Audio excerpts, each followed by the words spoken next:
Vic Maculatus, and welcome to episode 1 of the 8x8 series, where we will be covering terrorist financing. In this episode, I'll be moderating an important conversation around the terrorist financing threat landscape, get some perspectives on both the domestic and foreign threat streams, and how institutions might think about detecting and investigating the threat. We're going to hear first from Jim Richards, our special guest, followed by segments with a number of experts from the riskCanvas team. Enjoy. All right, Jim, welcome to the 8x8 series, where we break down the 8 AML CFT National Priorities with special guests like yourself. And in this particular episode, we're covering terrorist financing.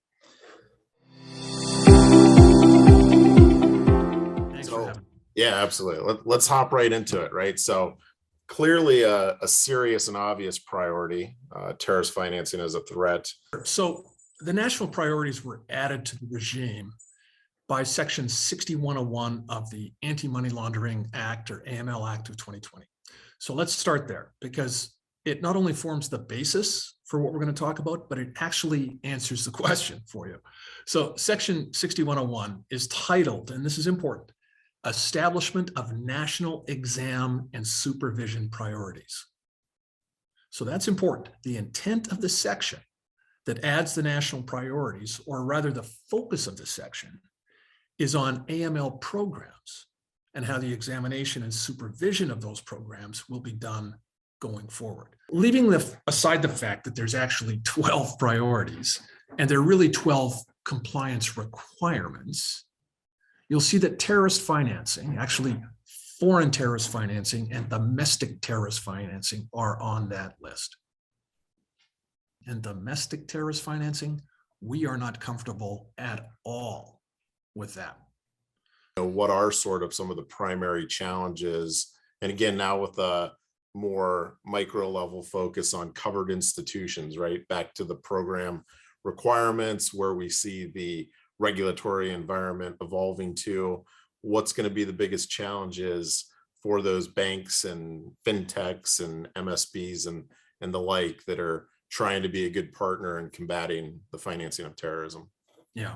So, obviously the fintechs don't have a program requirement, but, the good ones who are partnering with financial institutions need to understand the obligations of those institutions if they're going to be a true partner. So they really do need to understand it. But that's why I led with the whole, the title of that section was Establishment of National Exam and Supervision Priorities.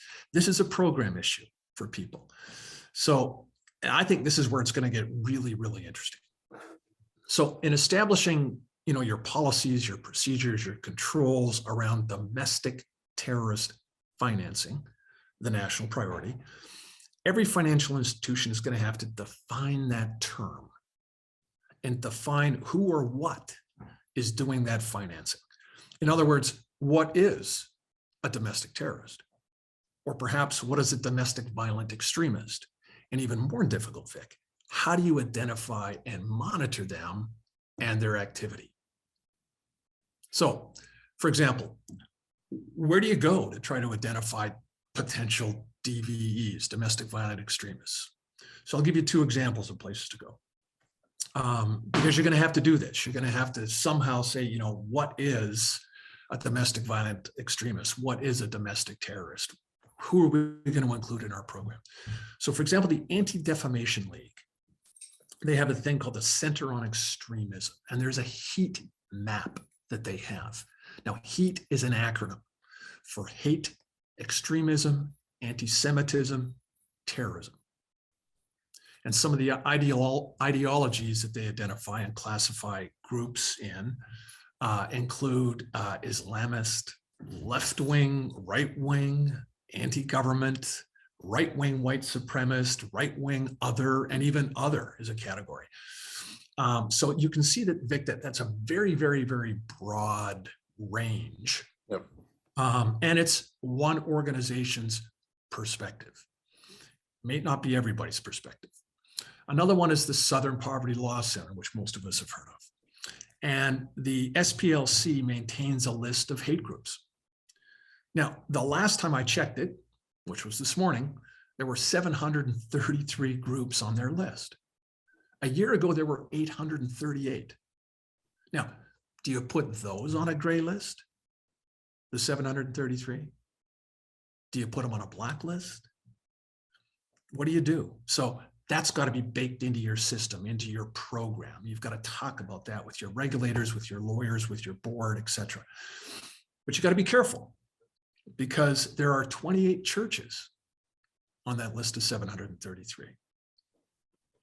The American College of Pediatricians is on that list, Vic. So that leads to the most vexing things about setting up a program to address domestic terrorism financing.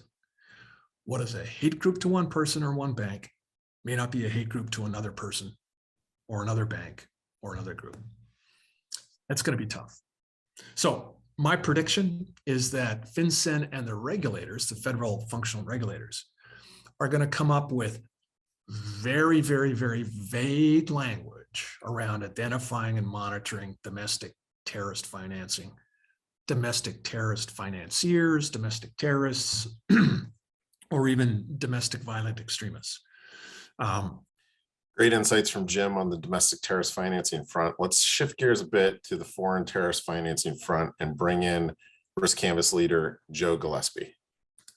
In talking about models and transaction monitoring and all that kind of good stuff, it's important to understand what the real threat landscape is. So I want to flip to Joe here and kind of cover, who are the threat actors when we're talking about the international piece. And obviously the usual suspects are called out in the FinCEN document released to the National Priorities, but maybe just give a little broader context who the players are and what resources we might be able to think about and knowing who those bad guys are. I like to call them terrorizers, by the way. Terrorizers. Yeah, I like that. I like that.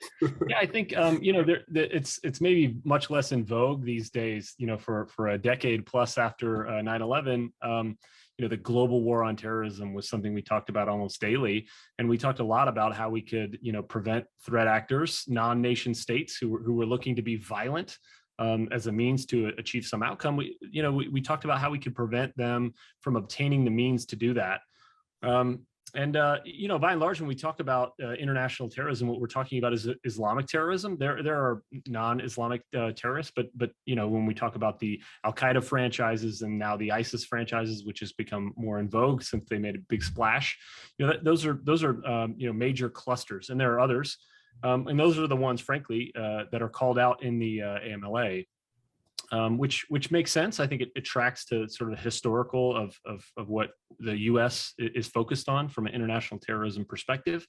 And it's a difficult problem, right? Because of sort of how, particularly these Islamic terrorist organizations tend to be organized. They tend to control regions and areas, which gives them, placement and access to be able to obtain funding. Now, we know that to conduct an actual terrorist attack, I think there are statistics that show it doesn't take a lot of dollars to actually conduct, to build a bomb. Right. As we fought IEDs all across the world, you could see how you could, just take manure, dry it, and then, combine it with a few things that you could buy at a local hardware store. And then you can, blow something up with quite a tremendous amount of force. So it's not about the dollars to actually commit the act. It's about the dollars for the organization. These are ideologically driven organizations. And, people aren't going to go to work. I mean, sometimes you'll get sleeper cells, and this is what you see in the movies, like, hey, yeah, this guy just looked like a normal guy and he worked a 9 to 5, and then all of a sudden he blew himself up. There's some of that, but by and large, these are like, when you talk about overseas, before these people are maybe implanted in an area where they're going to conduct an attack, the training camps, we hear about that a lot. That's not cheap. People need to eat. There's an apparatus around that. And so they need funding, and that funding has to come from somewhere. And, back Cold War era and before, you would see this filter down from various nation states, and the U.S. is certainly no exception, right? We were trying to prop up proxies, et cetera, to potentially better our interests, but that shifted, right? And because these organizations are able to hold ground and they have sway in certain geographical areas where they kind of have occupation, they're able to do various things, and they're quite industrious. Right? They're incredibly innovative when it comes to how they create cash, and that can be from drug trafficking. It can be from we saw ISIS black market oil sales when they controlled certain oil fields. There's almost no end to their creativity and how they're able to generate cash. And that presents a problem for the financial, industry. How are they able to detect, and what are they doing? So I don't think that's gone away. If anything, it's gotten harder. And now the blurring of the lines between things is this a cyber crime activity? Terrorists are, again, they're super crafty, and so we've seen them shift into the digital age, where they might have kidnapped someone. They might have had like a ring that was good at kidnapping. We saw this in Indonesia and other countries, that like you kidnap people for money, and that becomes like a business. Maybe now it's more about doing things digitally online, and maybe it's ransomware, and you're collecting crypto for it. That's very much real, and international terrorist organizations are funding themselves that way. So I'll pause there. I mean, it's prevalent. We could go into the specific regions and areas, but I think it's fairly well documented, and it continuously evolves. But hopefully that gives a flavor. Okay, let's head back to Jim for more on domestic terrorism. Let's move away sort of from the challenges, as we know they're plentiful, but kind of recap what progress we've made in, again, this post 9/11 era, contemplating the fact that new issues have arisen, as we've discussed, but as industry as a whole, the AML community really acted as a force multiplier, in your opinion, to detecting, surveilling potential terrorist activities. But if you fast forward to today, if you look at the SAR data, it's interesting. Over the last 7 years, financial institutions have filed roughly 2,000 SARs a year that include terrorist financing as at least one of the suspicious activity categories. So ballpark, that's about 0.1% of SARs. But 2,000 is still 2,000, Vic, right?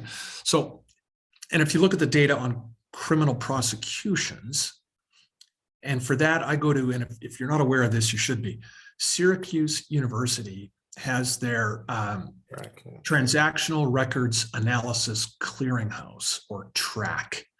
And I wish I had the URL at the tip of my fingers. I don't, but you can Google it. And TRAC includes, among a ton of data, it's a spectacular site, data on federal criminal cases. And if you go there, you can see that international terrorism cases have been slowly going down since 9/11. And very recently, and primarily because of the events of January 6th, but not entirely, domestic violent extremism cases have been going up. And because of January 6th, markedly up. But I know from my experience as a BSA officer at two large financial institutions that all of SARs weren't high, the cases were significant. And law enforcement and national security agencies were always interested in, always a good partnership. So in going back to some of the SAR data, which is always interesting to mine through, I know you're on top of SAR statistics quite frequently. Hopefully I did this the correct way. I just queried the FinCEN site this morning, looking at 22 TF related SAR filings. And over the 2-month period that was covered, January, February of 22, looked to be 212 total SARs. And what I found more interesting is 72% originated from MSBs. So about 151 of those, and then pretty much the rest came from depository institutions, with nominal amounts coming from casino, other, or securities futures. I know it's hard just as a sort of arbitrary volume number, but anything that you can see inside of in terms of insights to that number, 2 months of filings, 212, maybe in the context of the 2,000 that you referenced over the period of time. Anything you're seeing there? Yeah, well, we're seeing since 2017, there's been a slight and slow drop in the number. So when I said roughly 2,000, it was sort of 2,100 back in the 2017 timeframe, and it was just short of 1,800 last year. 2 months doesn't make a trend in a year, but to your point, it's just over 100 a month, which is 1,200, probably 1,500 for this year. So it's steadily going down. When I talked to MSBs and a couple of MSB clients I had, the general thinking was that their terrorist financing SARs were based on locations of where the remittances were sent to or came from, generally sent to, the way it works in the US, rather than really specific terrorist related. So there were sort of terrorist hotspots, so to speak. On the domestic or the bank side, bank and credit union side, depository institutions, these are much more activity based. And I know we're going to talk about a couple of scenarios going forward, but it's that type of scenario based stuff that I think the depository institutions are doing. Interesting SARS statistics covered with Jim. Shifting gears again, let's hear about some of the impacts to AML programs and operations from another riskCanvas leader, Quinn Hout. How is the issue of terrorist financing going to, as a national priority, going to impact AML programs and operations, really? Yeah, thanks, Vic, and appreciate the question. I think that's a question that a lot of folks have been asking themselves for the last couple of years, and to some extent, I think we're waiting to kind of hear the official answer to that. I'll say my take on it is over the last decade or two, as folks have designed their program, they've been forced to answer the question, how does the program point to the risk assessment, or show us the mapping of your risk assessment and how you've designed your program to address those risks, right? I think we've also been oftentimes asked the question, how does your program align to your regulatory requirements? And so you have to have mapping to both your risk assessment and to the regulatory requirements that you have. I think this is another dimension. I think this is, you'll now be forced to show how does your program and the controls that you've designed align to these 8 priorities, or these ongoing priorities that are released. And so you might need to, at some point, show evidence that, or show documentation for what scenarios do you have in place, what controls and what models and what processes do you have in place that are helping you detect terrorist financing, prevent terrorist financing, investigate terrorist financing, report, terrorist financing. Yeah. So how proactive do you think most institutions will be prior to, as you alluded to, the actual regulations are forthcoming related to this, right? So are we going to see targeted sort of actions taken from a programmatic standpoint, from an operational standpoint, getting into trying to specifically, implement policies and target from a transaction monitoring standpoint, terrorist financing? Or are we going to wait this out till the regs fully come and are more instructive? I would say from my experience, nobody's waiting. Folks are taking steps. So the handful of chief AML officers that I collaborate with have already launched kind of internal projects where they are, the intent of the project is basically to show this mapping. And most folks will already have some degree of this mapping. A lot of times when you're building out your model documentation, you're tagging, what rules that are mapped to terrorist financing, or controls that are mapped to terrorist financing. But it is kind of creating a new cut of documentation that shows, here's how our program is designed to prevent and detect and investigate terrorist financing, and then the other priorities. And we're already seeing those types of initiatives take action. And for several institutions, we're actually seeing them design new rules. Terrorist financing is probably a bad example because it's probably had a lot of coverage over the years, but some of these other priorities that were less covered, we've seen compliance officers, rush to get new rules, new models, new controls put in place to address those priorities.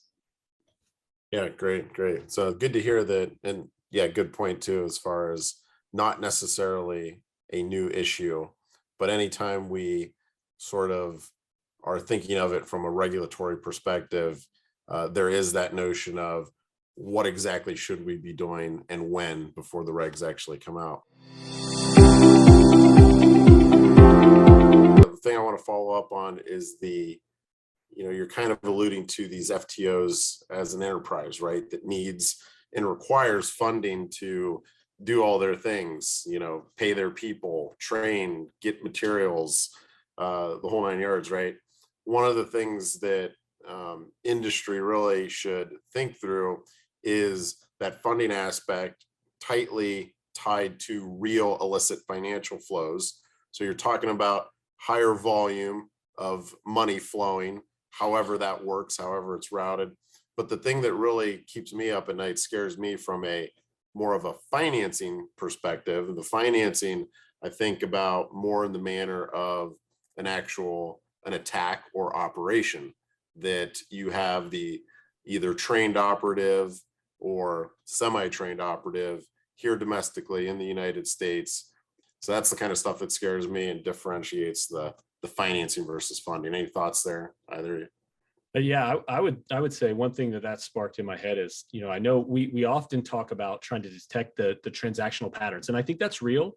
I think that, but at some point there's going to be so much noise. As much as I hear people foot stomp it just can't be said enough. Like, that due diligence, the KYC, knowing your customer, is so important, because there was a time where this person became radicalized, right? And so, does that come up through a normal KYC? Yeah, probably not. But there have to be markers that you use when you're performing that due diligence on that customer that you're bringing on board. And when you truly know them, you have to know what their risk level is to have become radicalized or to be associated with a certain, ideology that's going to be indicative of that type of international terrorism. But the same thing is true for domestic. You just need to know them, and you need to understand, what those dimensions are. And I think the more that frankly the government can be transparent on the indications of that type of radicalization, that type of potential for association, the more that they can become ingrained in that know your customer, that that customer risk scoring methodology that every institution has, and then can be used to better partition or better cluster down when you're doing that ongoing monitoring. Otherwise, any kind of terrorist financing law, if you just do it at a blanket level for all retail banking customers, how many low dollar wires come into an institution? It would be impossible to track and trace. So it comes back to knowing your customer. Yep. Okay, another transition, this one to technology. And for that, let's bring one of the principal architects of riskCanvas, Morgan Parker. Morgan, take it away. Let's talk about the data aspect of this. Sure. So, when you're looking at terrorist financing, you're really looking at a couple of different things, right? You're looking at the customers themselves and the activities that they're making, right? So there's two levels of real measurable data that you need. And that's kind of the verification of the customer, that they don't have any flags for kind of things outside the norm. So Haida Hefka, where are they living? Right, What where they types live, of businesses, their and what types of employment. companies are they a part of? Yep. Right, exactly. And verifying, so getting that data is one part, right? And ingesting that data, but also verification of that data by a third party or by some other resource is your next step to make sure that isn't fraudulent, it's not misrepresented, and they're not also kind of willfully concealing certain aspects of the data in order to obfuscate the fact that they are dealing in a criminal manner. So that's kind of from the KYC and due diligence standpoint what you're looking at as far as data. And then you're looking at the activity that the entity is making, whether that be a person or a business, NGO, nonprofit, what have you. You're looking at, again, concealment of certain things or obfuscation of certain things through transactions. So volume and velocity of transactions, especially at anomalous times of the day or anomalous frequencies where you have kind of accounts that sit dormant for long periods of time and then have large numbers of transactions and then sit dormant again, right? and or misrepresentation. So they're trying to kind of get money in at the same time as they're pulling money out in a very quick, rapid sequence, or desire to kind of skirt laws and regulations, right, that you have with different structuring and smurfing related kind of instances. So let's get into some of the fun part of, running scenarios and trying to truly understand TTP's typologies. Not to get too into the details, but maybe if we craft up a couple scenarios around a potential international terrorism threat or a potential domestic terrorism threat, and see how that plays out from a should it be detected? Can it be detected? Subsequently, would it be something that's reported? So if we kind of take an example of, let's go on the international front first.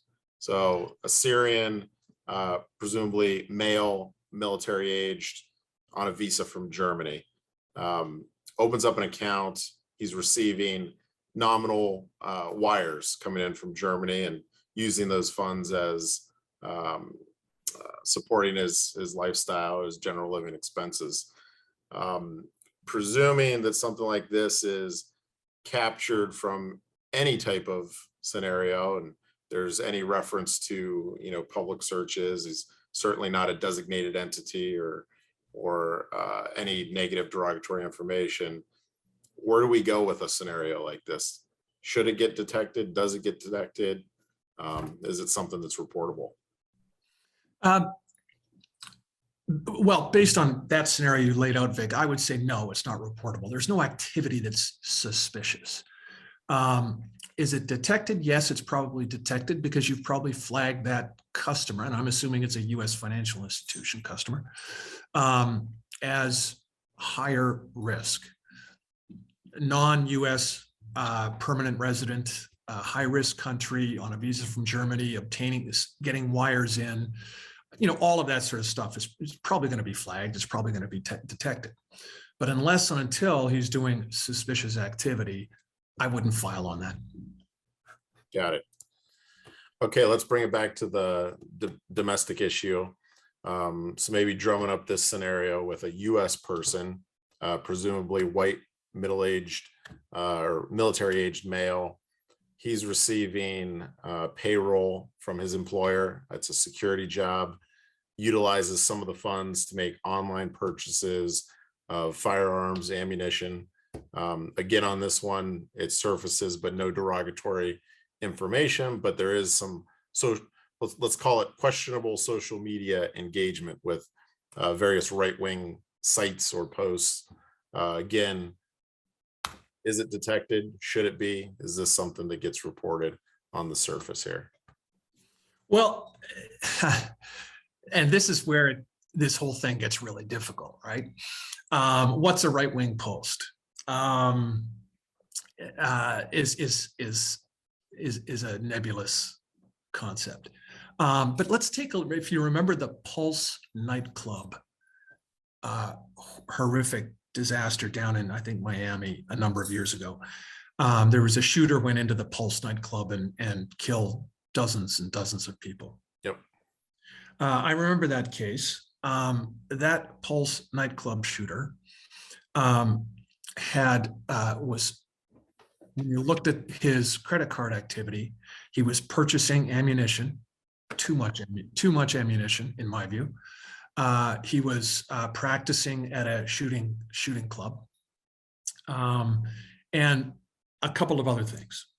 And so one of my teammates came to me with that, and I said, I want you to go run all of our customers and find out how many we have that are purchasing firearms, purchasing ammunition, and shooting at gun ranges. If you can do that using credit card data. 22,000 customers, Vic. Okay. Yeah.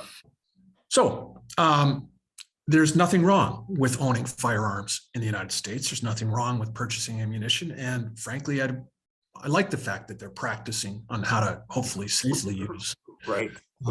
their firearms.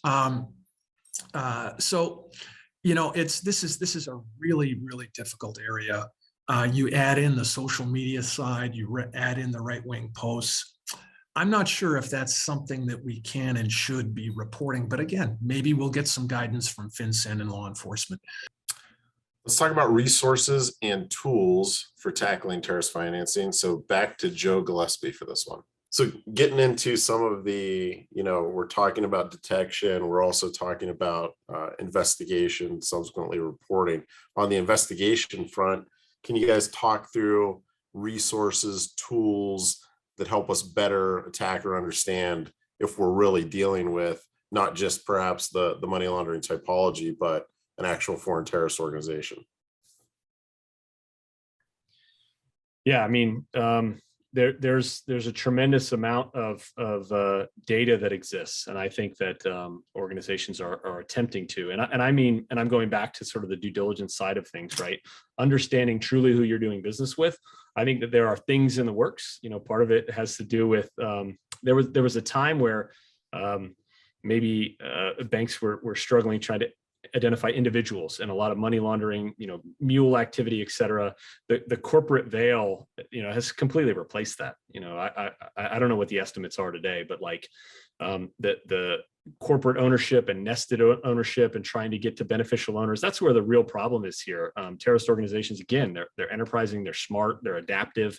And so piercing through those corporate veils and knowing who is truly the beneficiary of money flowing in and out of your institution is incredibly important in order to be able to get at it. So from a tools perspective, right, making sure that from a network perspective, you drill down and follow the nodes, the edges to additional nodes until you've truly gotten to, the regulatory standard, but also just from a gut feel perspective, making sure that you understand that there's nothing crazy going on, particularly with these corporate entities, and who you're banking.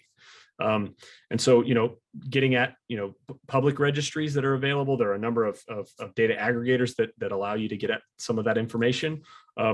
Performing proper validation, ID&V is a huge thing. When you get articles from organizations, making sure that submitted from clients directly, making sure that those are valid, and knowing what jurisdiction they were incorporated in, and knowing that things are truly authentic is a really, really tough situation, but there are capabilities that exist to help validate and verify those things.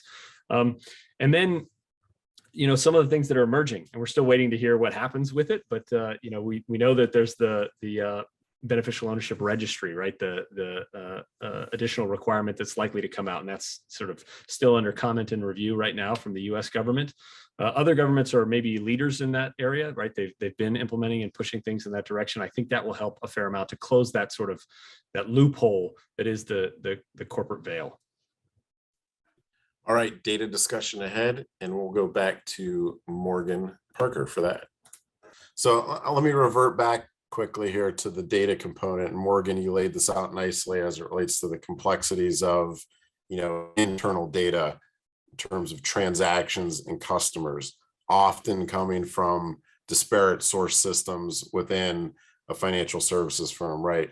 But then also you guys kind of laid the framework as it relates to other types of data sets, open source. Now we're have been in the age of social media. All these different things that we can start to overlay in terms of external data sets with internal data sets. And does that, from a technical perspective, create a unique data enrichment opportunity? And maybe all three of you guys can talk about that as it relates to the effectiveness of scenario building and on the detection front. Yeah, right. So the more indicators, the more kind of refinement that you can do, the more precise you're going to get. So, if you start really broad, you're going to find maybe all of your suspected terrorist or suspected criminal activity. But you may produce 1 million alerts, and that's just not feasible to go through. So by adding indicators, by refining down kind of the tools that you're using to detect these suspicious transactions by adding features to your feature set, you then allow yourself to build precision without losing that recall. All right, Quinn, we're going to take a bit more of a practical view on what institutions can be doing from a detection, investigation, reporting perspective on terrorist financing matters. So it might be helpful to kind of pull up that practical view in the riskCanvas platform, and then just kind of walk us through, maybe starting with some scenario building, the ease of putting together some real targeting of potential terrorist financing behavior. Sure. So I think when it comes to detecting foreign terrorist financing, one of the most popular ways or common ways that you would detect that type of risk or threat would be looking for wires, large wires, frequent wires coming in from a high-risk country or even just any foreign country that are coming, into the U.S. That don't, make sense or don't relate to a person's occupation. Certainly, if the person is a non-U.S. citizen, that may increase the risk a bit as well. So in this scenario, just to give an example, we're looking at incoming international wires that make up a high percentage of the debits to a non-U.S. citizen.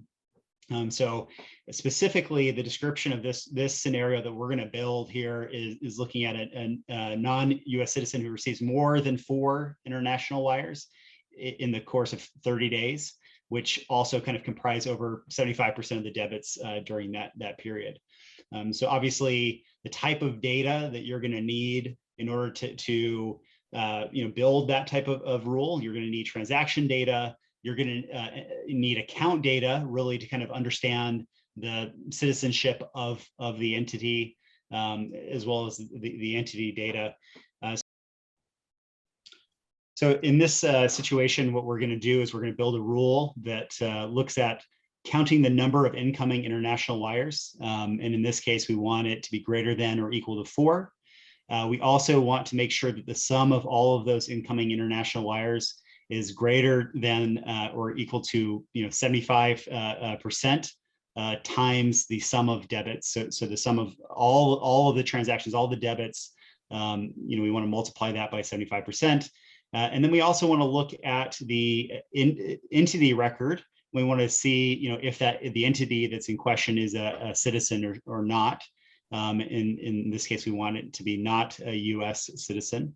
And so this would be, just a practical example, a simple example, perhaps. And I think, as a best practice, you could start with this scenario, and then you can kind of build variations of this scenario, typically stratifying it based on kind of the risk of a customer, stratifying it based on the type of account that entity or customer has.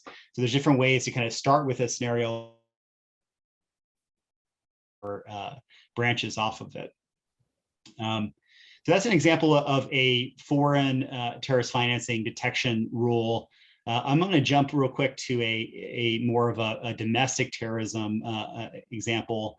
I know we've talked in this session episode about domestic terrorism and maybe being a lot harder to detect, and certainly I would echo that sentiment. But one of the things that we would look for is a large number of debits to firearms dealers within a short period of time. So in this example, we're looking at a customer who has 3 or more debits of over $500 at a firearms related merchant in the course of 7 days. Obviously, in the US, we have the Second Amendment, which, means you can go out and buy a gun, you can buy ammunition, you can practice at a shooting range, and all of that is normal, right? That's normal behavior. But, going to multiple merchants, firearm merchants, either online or in person, and spending over $500 at each one, that could be anomalous. And that might be something that we want to look at as a marker of, domestic terrorists, someone who's preparing for an attack. So, really simple rule logic here. So we're looking at the count of firearm debits being greater than or equal to 3.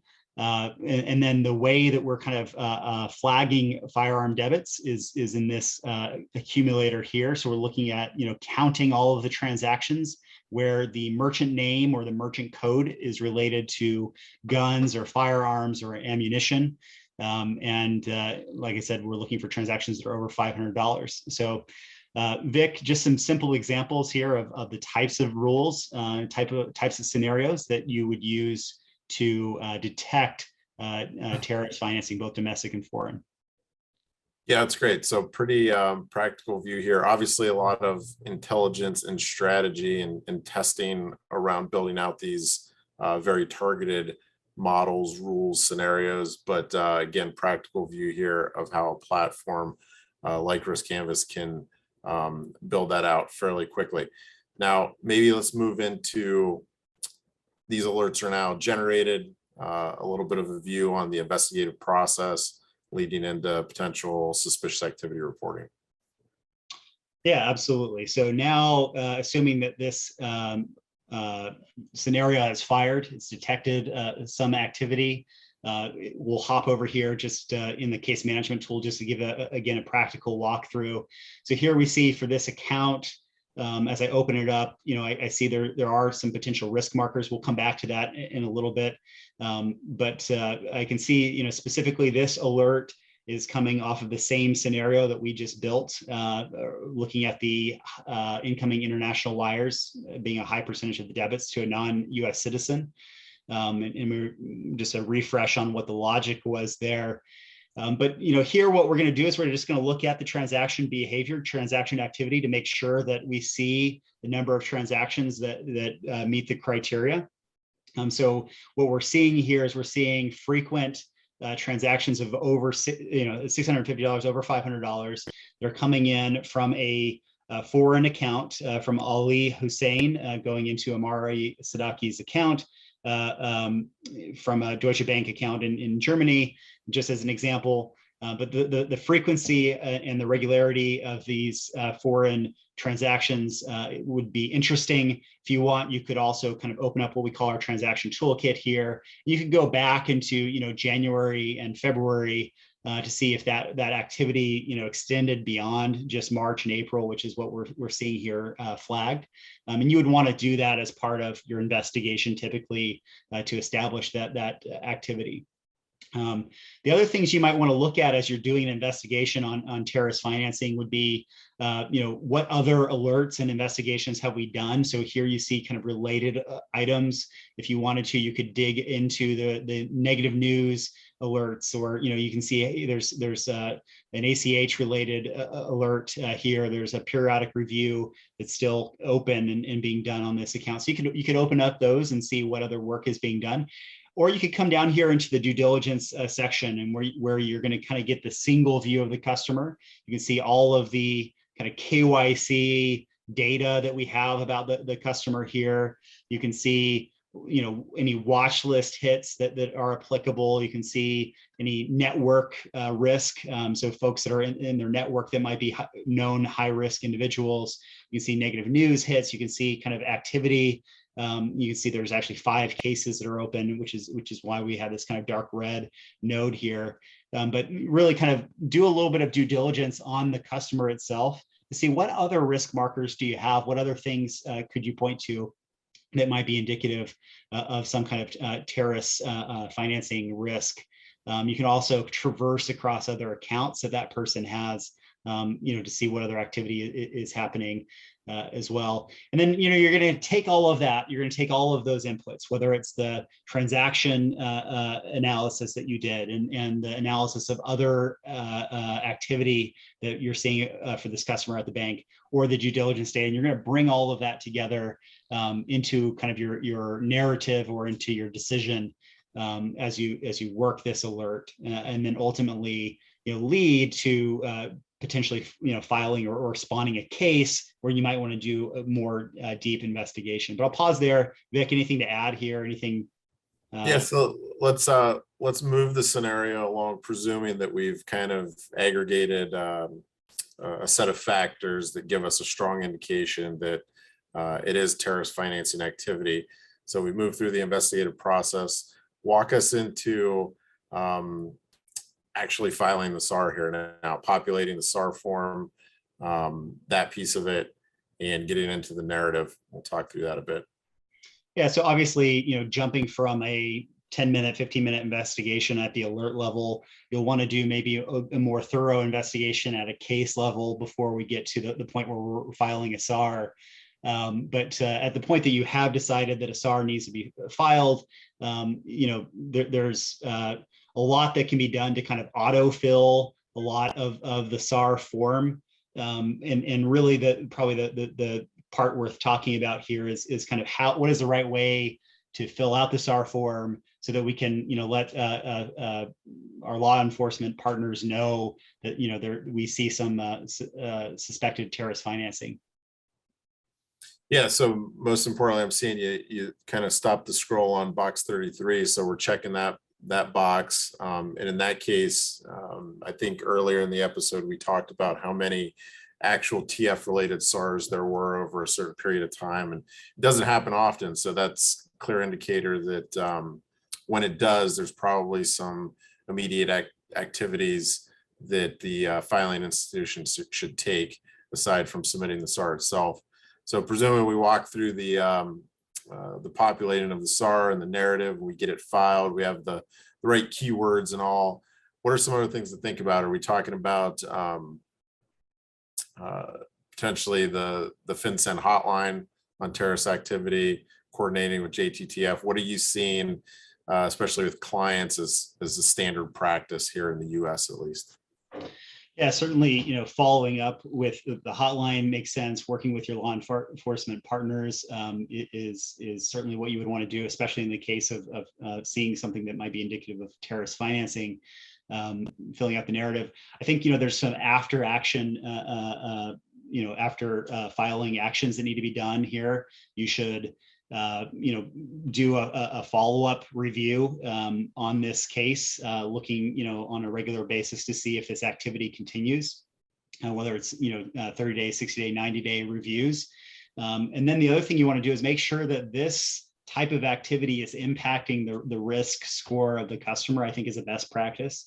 So now that we've filed some kind of, terrorist financing related SAR, that should be enough typically to make this account something that we treat more as a high risk. So for us in our vernacular, what that means is that the risk DNA score of this customer is going to now go up substantially.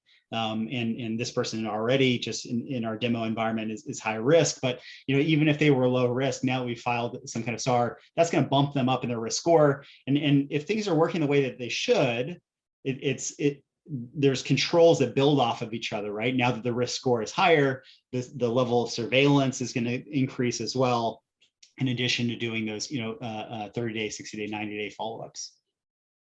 I'd like to kind of wrap up here with hopefully what everybody will sort of take away, and let's do maybe the top 3 things, especially that those that are working within industry in covered financial institutions.